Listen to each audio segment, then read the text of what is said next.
Hə. Sən mayınca nə deyirdin? Mən nətər çağırırdım? Mən kiməm?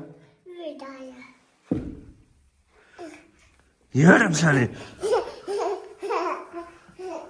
Bura gəl. Bura gəl. Bura gəl. O otağa keçmə, o otağa keçmə. Gəl bura. O otağa keçmə, gəl bura.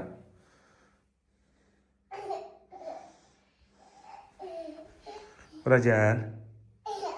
Yox ey.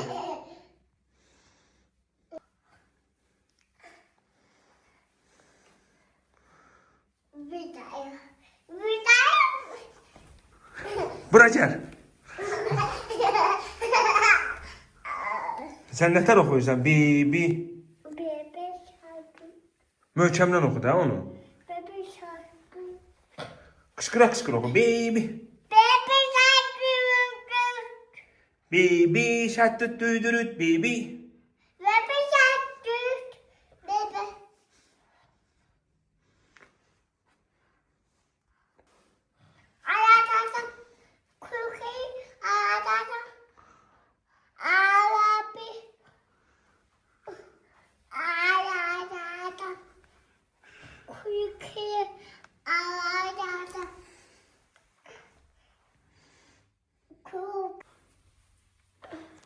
O nə tər eləməkdə?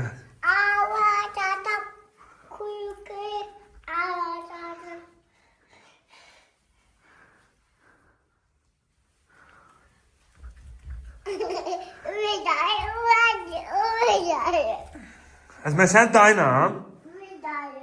Mən sənin dayınam. Hadi get buradan. Mənə dayı deyir hələ. Hadi.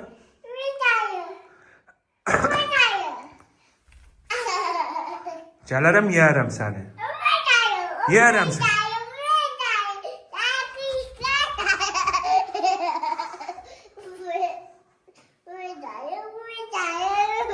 Tutarım səni, yeyərəm. Tutarım səni, yeyərəm.